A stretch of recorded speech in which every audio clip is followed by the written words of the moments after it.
Let's Go Green, sponsored by EirGrid, managing and operating Ireland's electricity grid for a cleaner energy future. Check out airgrid.ie for more. Hello, and you are very welcome to this week's episode of Let's Go Green here on Midlands 103. I hope you have been enjoying and coping with the heat wave in recent days. A little bit later on, we are going to be talking about how you might be able to avail of a discount on solar panels if all that UV energy has got you thinking about your electricity prices. There's going to be an event in Tullamore, and they are looking to form a new solar PV Meitheal, so getting people together to then approach contractors for a discounted price. Stay tuned for that one. That's coming up later on in the show. First things first, we're now in 6 parts of the country into a number of days into a hosepipe ban. And it's got a lot of people talking about our water usage and who, in fact, is using our water. And, of course, AI and data centres is never far from that conversation. Well, David MacRedmond of TheJournal.ie has been looking into just that. David, you are very welcome to the programme. Thanks for having me. Now, David, this is one that gets people aggravated. And there'll be people listening to this conversation where they're saying, you know, we don't know how much water data centres are using, but yet it's an issue if I decide to water my hedge that I planted last winter. So take us through what we do know about water usage from the data centres. So where to start? I guess the main thing is that we don't really know exactly how much water is being used by data centres overall in the country. We do have some figures, some official figures from Uisce Éireann from 2021, where they estimated that, you know, the total amount of water being used by all data centres in the country at the time, a number that's gone up since, obviously, because more and more are being built every year, was 810 million litres across all data centres. But we don't really have any proper breakdown of those figures. So that's just a headline figure from Uisce Éireann. And they said that was 0.13% of the entire water supply from Uisce Éireann in that year. But using the entire water supply and then comparing it to the amount of water used by data centres isn't a very helpful comparison, because... Why not? Well, because it's the total water supply, it covers the whole country, but the vast majority of data centres are not spread out over the country. They're in the Greater Dublin area. So I think it's 93% are in the Greater Dublin area, which includes Meath. And, you know, if you're comparing this, the entire country to what is really a regional industry, that doesn't really make sense. So it doesn't give you a good idea of the proportion of water that's used in the Dublin area, which is what we really need to know. And, you know, data centres, and I think sometimes this gets conflated with AI usage, but data centres have been needed for far longer than we've had Gemini or ChatGPT. So when we say that, you know, I have 1,000 photographs on my iPhone on the cloud, we really mean they're on a server, on a hard drive in Grange Castle or City West. Yeah, so it's not a new technology, data centres, but what is new is the rapid expansion of them. And that is down to the increasing investment in artificial intelligence. So when you're using ChatGPT or Claude or something like that, that's what these data centres are they're powering that. And it's not a new industry by any means, but it is a kind of a new political issue because of the massive amount of money that's being poured into AI, but also because the Irish government has obviously made itself, made Ireland a kind of go-to destination for these big tech companies like Google, Meta, Amazon and so on. So we are kind of the data center capital of the world now. So a lot of the political kind of opposition to this massive rollout of data centers has been mostly about electricity usage, which is absolutely enormous. But I think that because of the hot weather that we're going through now, and like you said, the water conservation order or the hosepipe ban has just made people wonder, why aren't the big giant multi-billion tech companies being told to cut down on water when I'm being told I can't water my plants in the garden, And why do they need so much water? Like, for people who are not au fait with how these things work, what is it that makes them draw on our water supplies? So the data center is just a giant computer, if you want to put it that way. And you know that if you're running your computer, it'll eventually get hot. And it's the same sort of idea when it comes to data centers. They produce a huge amount of heat. And in order for them to keep running, they need to be kept at a consistent temperature. So to do that, you need to cool them. And a lot of these data centers are cooled using water, which comes from Uisce Éireann, and so it needs to be clean water. So usually it's going to be potable or drinkable water, because you'll basically gum up the works in these machines if you have sediment, or if you try to use salt water or something like that. It's just not going to work. So yeah, they use hundreds of millions of litres of water every year, like an individual data centre will, a big one at least.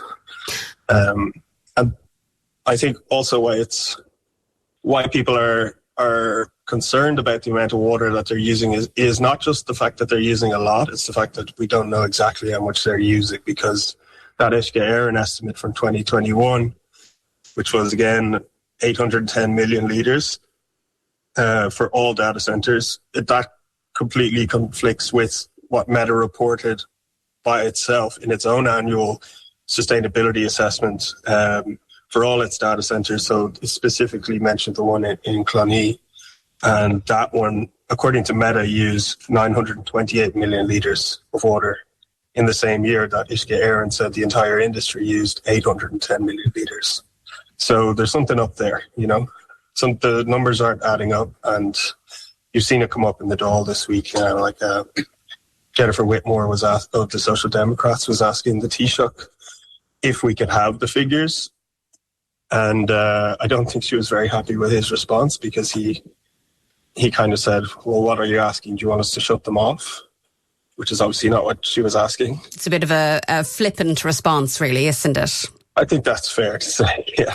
So she's not the only one. Paul Murphy of the Social Democrat, of People Before Profit, has also been asking for the same thing, basically. And another issue is that the Journal Investigates reported in April this year, along with some colleagues, other investigative reporting colleagues in Europe, that the tech industry successfully lobbied the EU to keep the kind of granular detail of water and energy and other kinds of environmental impact consumption confidential, basically saying it's sort of like business secrets.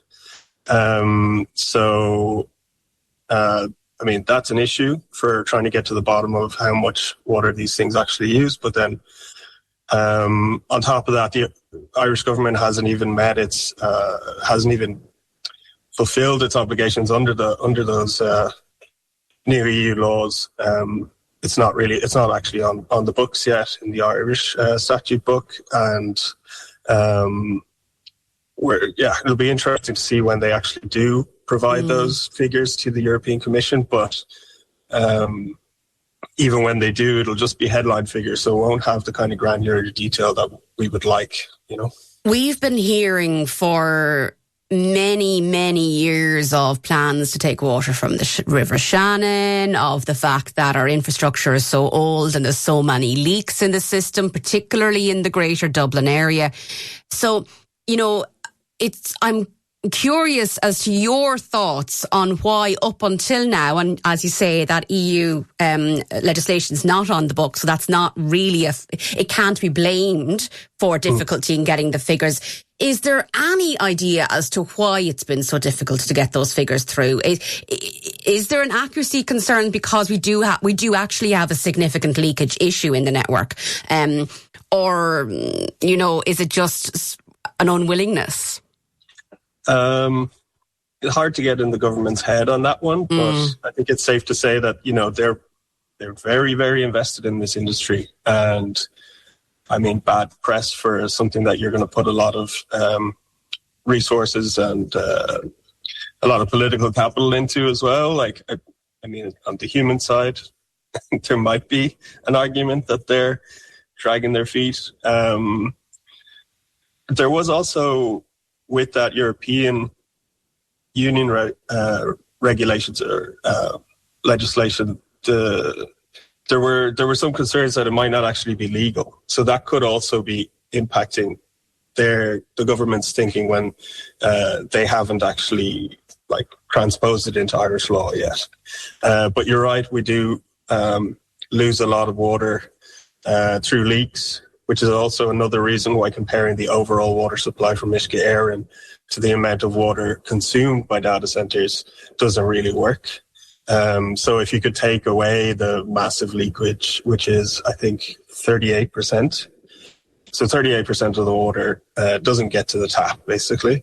So if you took that away, then you'd be closer. But again, you're still comparing the overall country figure to what is really what is like a regional industry. And like you said, Uisce Éireann has been talking about, or has actually just delayed by a year, a plan to divert water from the Shannon, because there are chronic undersupply issues in the Dublin area. I wouldn't want to speculate too much on what the government is thinking when they're not doing that. But, I mean, there's a couple of things there, We are, as we mentioned, in certain parts of the country, we're into a water conservation period, 6 weeks, mid-August. Remind us, for those who might not have heard the story there, what are the rules? So it's basically a water conservation order. It's euphemistically called a hosepipe ban, and people can be technically be prosecuted for watering their garden during this time, or excessive use of water for other things. I mean, there are exemptions, so like businesses, including things like golf courses, are not included in this water conservation order. It's not really clear how often, or if at all, people get taken to court for breaching this order. I think it's just sort of, it's a way of just saying, it's serious, guys, don't water your plants for the next 6 weeks.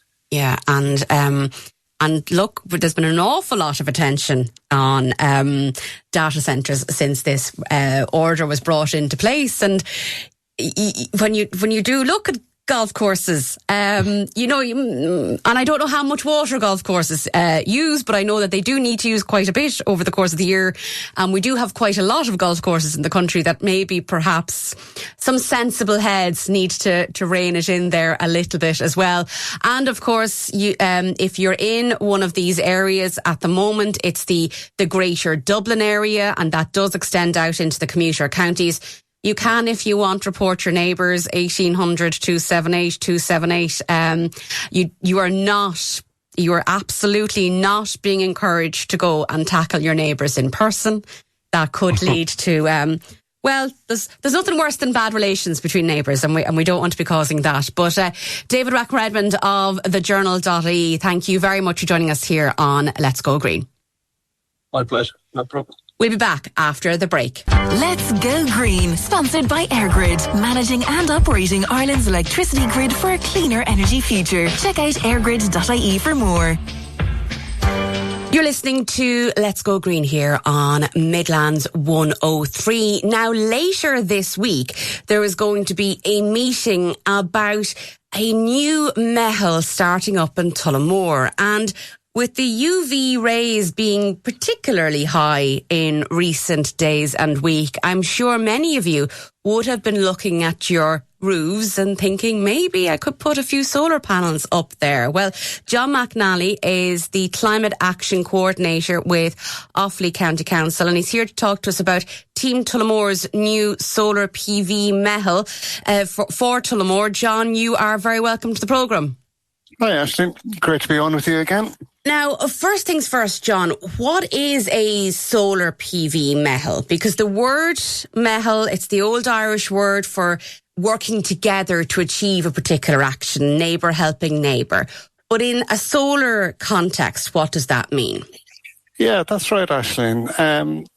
And again, from a climate or sustainability point of view, that collective action, I think, is really important. Individual action is very important, but where people can come together and really implement collective action, we can see real impact.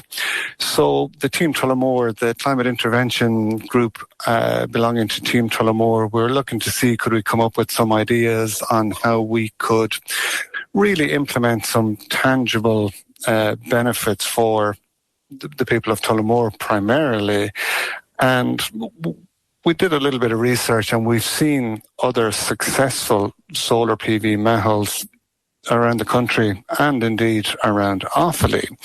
So the whole idea of the PV Meitheal is really economies of scale, people coming together and benefiting from discounted cost discounted PV, solar PV installations. So it's really like the real benefits if large groups of people, large numbers come together. They're being supported by the SEAI, they're being supported by Offaly County Council, they're being supported by Tullamore Tidy Towns, the Offaly Climate and Biodiversity Action Group. So there's real comfort there that people aren't going out on their own, or they're maybe being sold something that isn't appropriate to them, or could they have got a better price somewhere else. So really it's to encourage people to come together to express an interest in joining the PV Meitheal.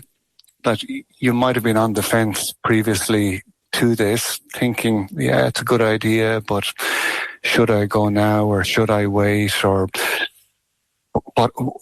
where do I start? So the real comfort in this is people coming together, going on the journey together, being supported by experts and benefiting by which can be potentially a significant discount on the cost of. Yeah. On that, John, and sorry to interrupt you there, I think there will be many people listening to this programme that will think, do you know what, getting solar panels, I am concerned about the cost of my utilities these days. I'm really concerned heading into the winter. And yeah, I know that if I had solar panels on my house or on my land, on my garage roof, whatever it might be appropriate for my setting, I know in theory that will save me money long term. But I'm nervous, like you say, about going it alone, and I'm really nervous about the cost of it. So, like, is the idea here that if you can get enough people together, you can approach a particular provider and get a significant discount here? Like, is there a real possibility that people will save money here? There's real tangible cost savings for people coming together and going economies of scale. So what we'll do, again, we're not trying to sell anything. We're not trying to push anything. We're just here to get people together. If we get, listen, I'm picking numbers out of the sky. If we get 50 expressions of interest, then our SEAI mentor will go out to the market. He'll do a procurement exercise. He'll go out to a range of reputable contractors. He'll put out documents, pricing documents.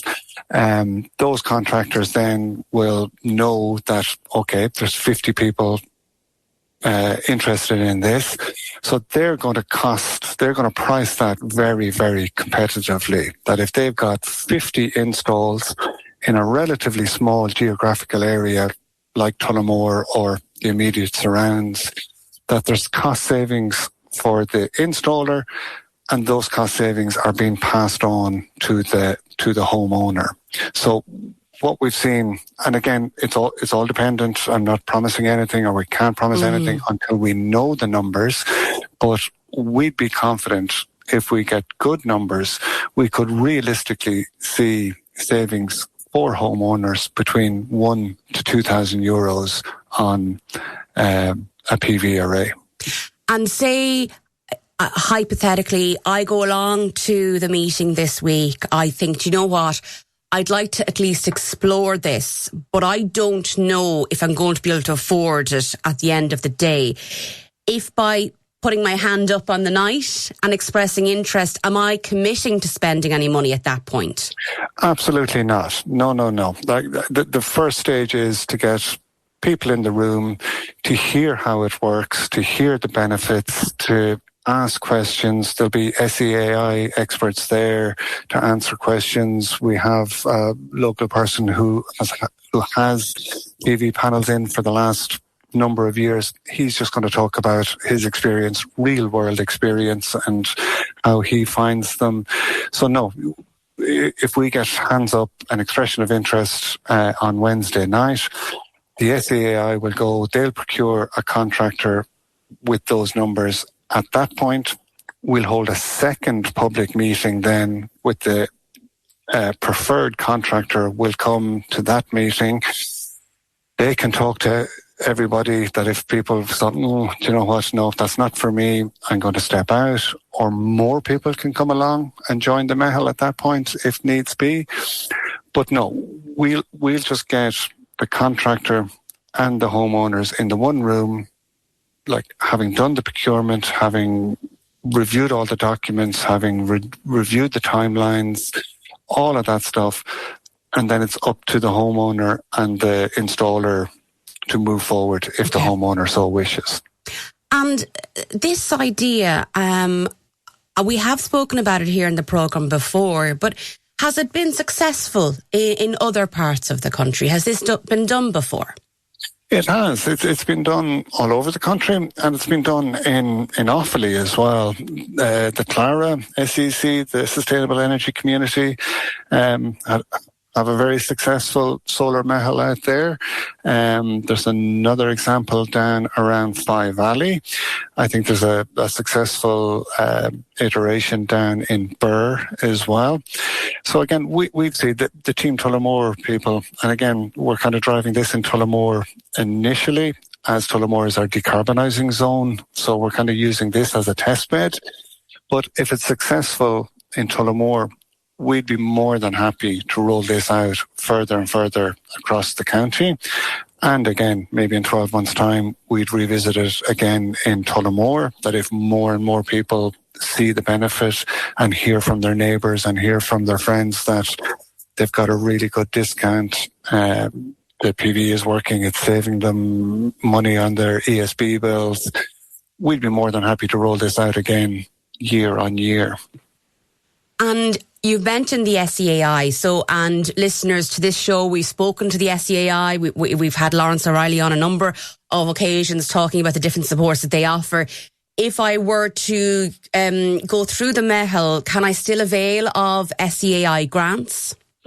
Absolutely, yeah. The SEAI grant is inherently tied into this as well. So at the moment, it's €1,800 on a PV array, I think just depending on the size of the array. But the maximum SEAI grant is €1,800. So that was one of the considerations why we kind of wanted to go with this Meitheal now, because there's a slight danger that the government may reduce that grant at the turn of the year. A number of years ago, they had indicated that would reduce by €300 each year. Now, in fairness to government, they put a pause on that last year. It didn't reduce, but we haven't heard definitively yet whether that's going to be paused this year. 31st of December 2026. So the idea with this Meitheal is we'll get expressions of interest, we'll go to market, we'll get a contractor, homeowners can get into an agreement with the installer. The installer will have them installed and in and working before the end of the year. So whoever signs up will get that maximum SEAI €1,800 grant also. So by the time we get to that point of the year, that December, January, February, March, when it can be really cold and wet and a little bit miserable, let's be honest about it, you will have, if you've signed up and all goes to plan, and I know things can interfere, but if all goes to plan, you should be able to have them up and running by then and be availing of reduced electricity bills straight away. Absolutely, yeah. As soon as they go up on your roof and they get commissioned, they start producing electricity.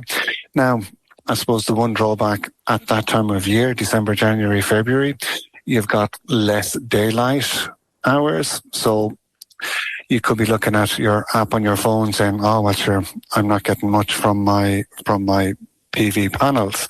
But you really have to look at it over a 12-month period. Like, do you know what I mean? The weather we're getting at the moment is going to more than offset what you make in December and January and February. And I think a big game changer was the exporting back to the grid. Like up to about 2 years ago, if you had PV panels and you, on a day like today, you made excess energy, that went back to the grid, but you weren't getting any money for it. So now, if you produce more electricity than your home needs, more than the demand that you have on that day, that gets exported back to the grid, and you do actually get paid for that now. So that's a real game changer. And I know for some people, when they go through the solar PV process, they also get a battery so that they can just have a little bit of a backup at home for whatever reason. Is that an option through this? It is indeed, yeah. And I think batteries are a good idea. Like on a nice sunny day, it can charge up your battery. So when the sun sets, the battery then is feeding your house. Any of your electricity demand, you're boiling your kettles, watching your TV, cooking your dinner, that gets drawn from your battery. So essentially you're getting free electricity. Other people then, if they have a really good night rate, that if they have cheap electricity at night, they can charge up their battery at night time at a very low rate. And then at the peak periods between 5 p.m. and 7 p.m., they can set their battery to discharge. So they're feeding their house with cheap electricity during those particularly expensive times. Okay. My final question, John, because there's going to be somebody listening thinking this, and I can identify at least one person. I'm not tech savvy, or I'm not great at computers, and this all sounds very technical. I don't think I'll be able to do it when it's up and running. Like, how much maintenance is involved as a consumer? At the moment, we want electricity, we flick the light switch, and it is, I know it's far more complex in the background, but for most of us, it is that simple. So, how tech savvy do we need to be able to operate these systems if we do get them installed? It doesn't need any tech savvy, really. Now, you can go to the nth degree, and I'm an engineer, and I hear people and they have spreadsheets and they're looking at it daily, and they can go way over the top. I know one particular person who has his particular staff room bored to tears on the data every single day. The app gets opened at coffee break, and I don't know if his colleagues could care less. Some people do get quite obsessed with it, like others do with their fitness tracking, for example. Absolutely. But once the panels go up, once they're commissioned, once they start making electricity, you can forget about them, really. They'll need a little bit of cleaning every couple of years or whatever, but you can put them up there and just forget about them. You know that on a nice sunny day, they're producing lots of electricity. If you're not using all of that electricity, that's going back to the grid. You're getting paid for that. You really will see it in your ESB bill every 2 months with whoever your provider is, that And again, it needs to be looked at over a 12-month period. Mm-hmm. As I say, like if somebody gets them in December and, do you know what I mean, it rains for every day in December and the sun doesn't come out, you know, they're going to look at it and say, oh, I've been sold a pup. But that's not the case. When it comes into April, May, June, July, look at the week, look at the 2 weeks, look at the last 3 or 4 weeks that we've had. There's huge generation potential there. And when it all balances out over the year, it really does help your pocket against your ESB bills.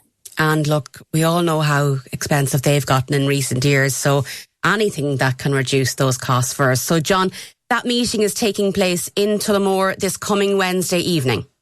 Wednesday the 22nd, at 7:30 in the Tullamore Court Hotel. So everybody's welcome to come along to hear the experts there, to hear the non-experts, to hear the guys that have just experience of having panels up on their roof, and again can answer those how techie do I need to be type questions. And there's no obligation. You can come along, you can listen to hear what's being said. Again, as you said, you can express an interest when push comes to shove, when we have a contractor appointed. Again, there's no obligation to sign up to it.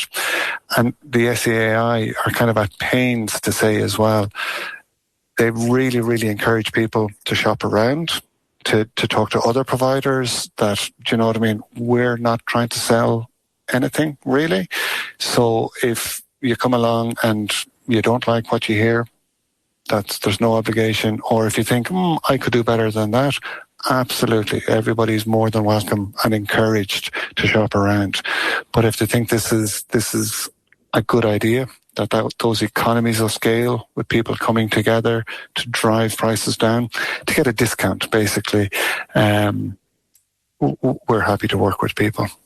Well, John McNally, Climate Action Coordinator with Offaly County Council, thank you very much for your time. That meeting, once again, the Tullamore Court Hotel this coming Wednesday evening at 7:30, John? 7:30, 7:30. Yeah. We shall see you there. John, thank you very much for your time. We will be back after the break. Let's Go Green, sponsored by EirGrid, managing and operating Ireland's electricity grid for a cleaner energy future. Check out airgrid.ie for more.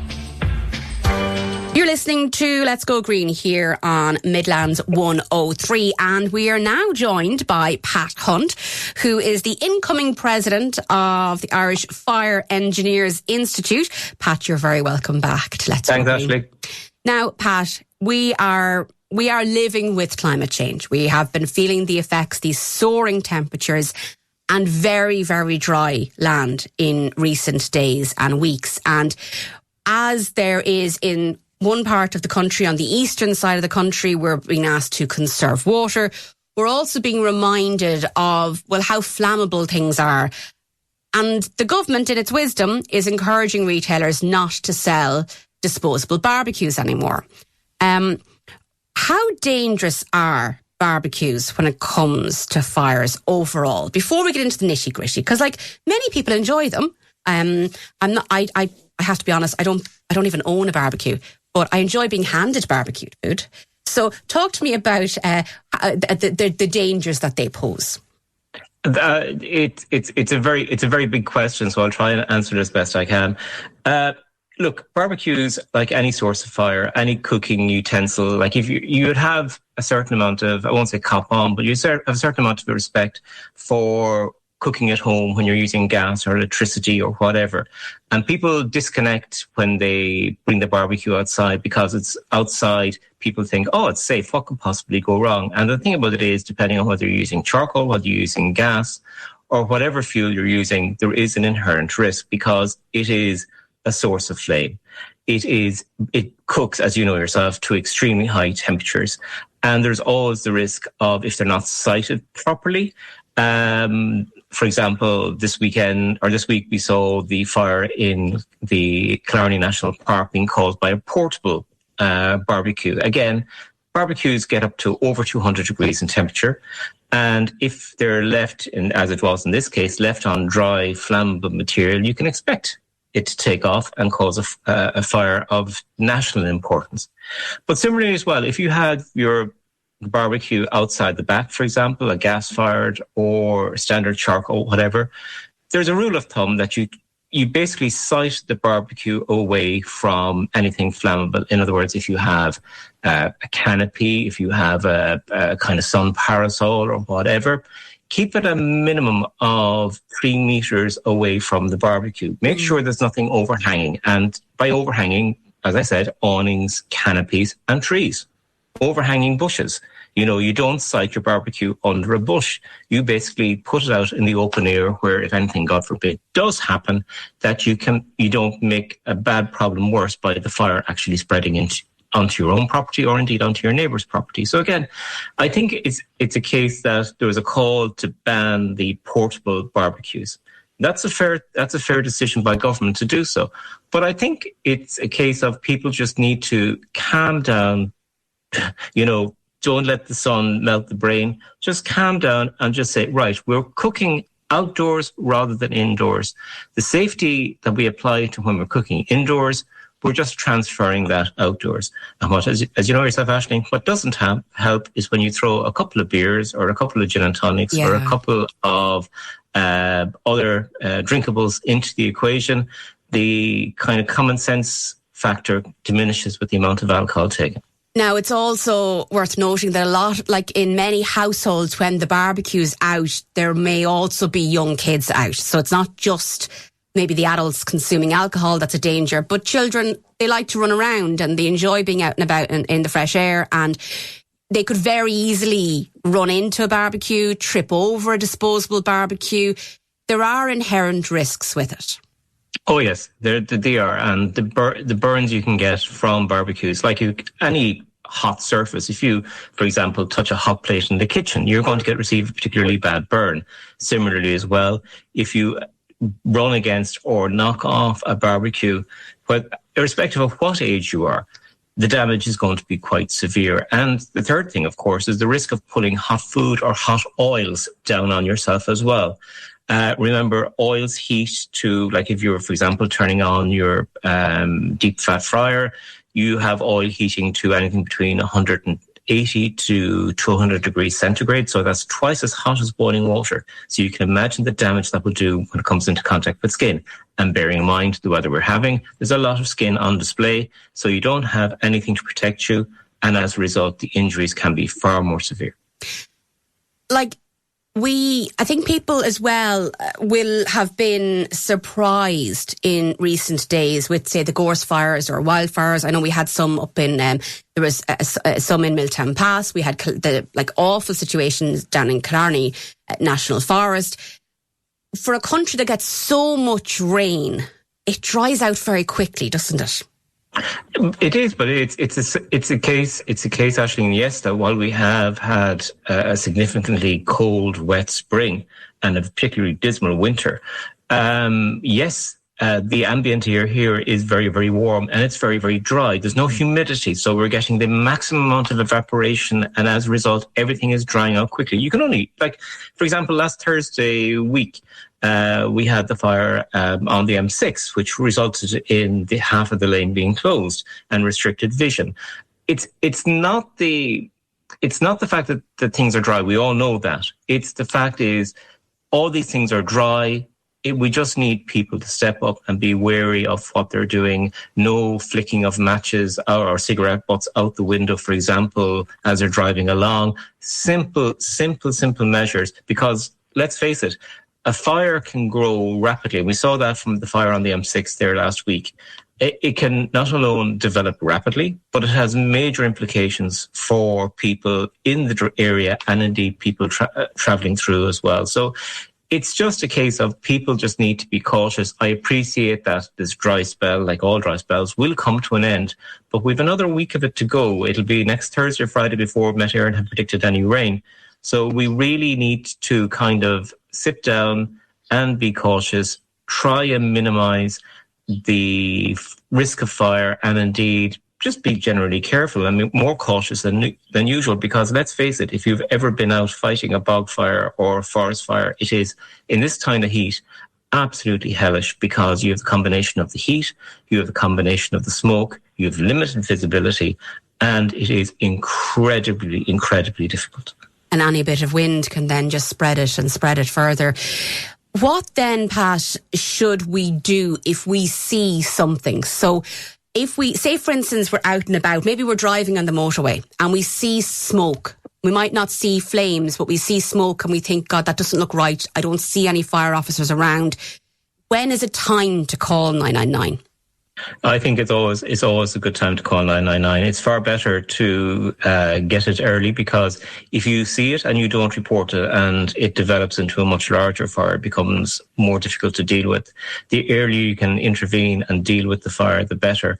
It actually reduces the amount of damage that will result to the land, the forestry, the grassland, whatever the case is. And it also reduces the risk to people's property as well. So as soon as you see any hint or you have any indication that a fire is out there, don't hesitate, dial 999 or 112, and that'll take you to the operator, who will in turn request your details. Where are you? What are you doing? You're driving along, you see smoke. Where is it? If you can give them a rough indication of where it is, mileposts on the M6, or indeed if you're local and you know the townlands, even better again. And just say it's in the area. At least it gives the call centre in Dublin a chance to page the correct brigade and ultimately get the people out. And if it is, say, a barbecue and maybe somebody has been injured, you call 999 straight away, but is there anything you can do in the meantime? Because people will be, frightened for their houses, and there is a tendency to want to get in there and do things or start putting something on a burn. So what's the safe thing to be doing if something happens maybe in the back garden? Well, for example, I can also say that if you have somebody who has been burned, the first thing to do is try and cool the burn if you can. There are some particularly good products out there, for example, Cool Gel or Burn Gel. They're available from most pharmacies. They're absolutely brilliant. They are antiseptic as well as coolant, so they will actually draw the heat away from the burn area. But if not, depending on the severity, first of all, cool it as quickly as you can and then get the injured person to medical attention. It's straightforward as that. It really has to be dealt with, because the thing about burning is the fact that you hear the thing, third level burns, third degree burns. Burns are quite dangerous in the sense that depending on the thickness, you have surface burn, partial thickness burns, and then full thickness burns. And full thickness burns are basically all the way to the bone. What you see most often are surface burns and partial thickness burns. And they are particularly difficult to deal with in the sense that the deeper they go, the more scarring they cause, the more difficult it is to actually heal, and then the greater the risk of infection. So again, don't hesitate. Cool. If you have, as I said, a Burn Gel, Cool Gel product that you can apply, do so. Get the person straight into medical care. Don't hesitate. In relation to intervention around fire, it's a case that we always recommend that people dial 999, get the professionals out there. If there is a fire, if you feel safe to tackle it with a garden hose or indeed to throw some water on it, that's one way to go. But be very cautious in the fact that if you apply cold water onto hot oil, you know what's going to happen. It'll just splatter everywhere and spread the fire further than where it is at the moment. If you're using a gas-powered barbecue, just turn off the gas. If you're using an electrical barbecue, disconnect the power. That's the first thing to do. Stop the energy going into it. And then it's a matter of clearing the area around it. If there are chairs, first of all, evacuate the people. If there's anything in the area, just clear it away so that if it does expand, it won't come into contact to actually make the fire bigger than it currently is. Is it worth having a fire blanket at home or any other extinguisher? A fire blanket would be very, very useful for say for example, a fire that would be the size of the old chip pan, for example, a saucepan-based fire, yes. But as I said there a moment ago, it's the taking the energy out of the fire. If you have gas, kill the gas. If you have electricity, kill electricity. But again, a fire blanket would be of some use, but again, I've seen instances where fire blankets have been deployed on barbecues and the fire blanket has gone up as well. because people haven't disconnected the gas or disconnected the electricity. So I think the message is clear. If in doubt, call 999. Alcohol and yes. Have the alcohol after the barbecue is actually cooked, perhaps, or difficult enough in the current weather, Aisling. But again, just for people to be careful, it's again what you're doing is you're taking the kitchen and you're putting the kitchen outdoors. The kind of good housekeeping you'd apply to when you're cooking, just transfer that outdoors. Make sure the barbecue is sited away from anything that would catch. And again, if you have small children, just be mindful. Pat Hunt, incoming president of the Irish Fire Engineers Institute. Thanks, as always, for joining us on Let's Go Green. Thank you very much, Aisling. We'll be back after the break. Let's Go Green, sponsored by EirGrid, managing and operating Ireland's electricity grid for a cleaner energy future. Check out airgrid.ie for more. You're listening to Let's Go Green here on Midlands 103. Now, just a reminder that if you are in a water conservation area, it is important to check out Uisce Éireann's website so you know what you can and can't use water for up until, well, towards the end of August, really, when the hope is that water reservoirs in the affected areas will be back to normal. But David did send us on the statement that he received from Uisce Éireann around golf clubs. And because golf clubs and golf courses are commercial premises, they are not subject to the domestic water conservation order. Water conservation orders only apply to domestic users and specified non-essential uses of water. According to Uisce Éireann, they do not apply to commercial customers in the same way. However, and this is the interesting thing, while legally, the water conservation order may not apply to commercial customers, Uisce Éireann says that it's asking all customers, including businesses and commercial premises, to conserve water and avoid unnecessary water usage wherever possible while pressure on supply remains. So here's the thing. You may not be in a water conservation area, but we do know that right now, because of the heat wave, the network itself is under pressure. So you might not be under a water conservation area. You might be in a business or commercial premises. So legally, you may not be under the same restrictions as domestic users in your area.